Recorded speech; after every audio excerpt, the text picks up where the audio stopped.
I just had some walnuts and so my entire mouth is dried up.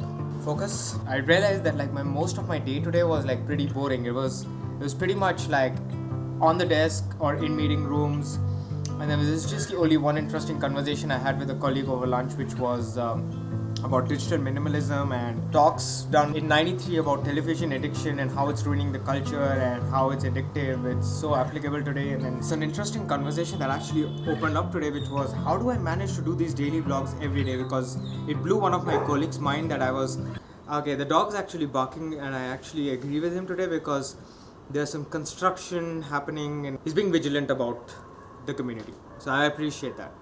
Rocky the dog, I appreciate you being vigilant about it. So let me start off by saying that I have pretty much a same day as most of you. My days are not always filled with energy. Some days are filled with like a lot of energy. Most days are very much plain vanilla on the desk. They don't necessarily like draw inspiration to people. Like they don't draw inspiration to me.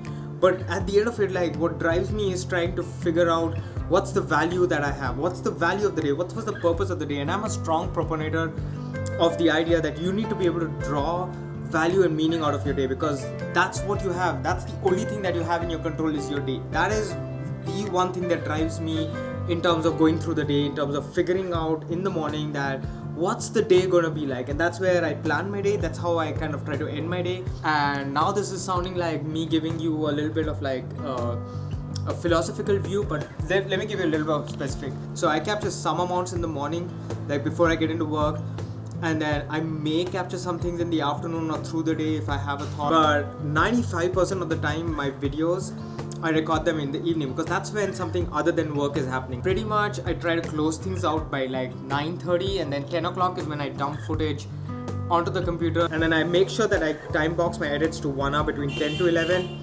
If that doesn't happen, then it happens mostly the next day in the cab ride, and then I upload it on the way to work. I try to make sure that like it doesn't affect family time. I'm horrible at it. I'm trying to get better. Everybody at home points it out that I'm like sacrificing a lot of family time, so I'm trying to get better this year. But let me put all the specifics aside. Let me put all the specifics, the tools, the way I capture things. This is the Gyan part, so stick to it. This is important too. Most importantly, it's like the mindset. It's the mindset that I want to share what's happening through my day. I want to share like the value that comes out of a day. Even a day like this, which has been utterly boring, no matter what your hobby, your interest, your passions, your pursuits, whatever you want to do, whatever your set goal is, it's your mindset. You need to commit to it, not anybody else. And so if there's anything that I wish that you hopefully got some inspiration in terms of pursuing your passions, your hobbies, no matter what. If not, this is pretty much been a brief glimpse in terms of like the mind of Aditya Bhasin. Either way, I hope you kind of drew some value out of it. I'll see you guys tomorrow. Peace. I don't know if you can make that out. That's actually the moon. It was a full moon or almost a full moon today.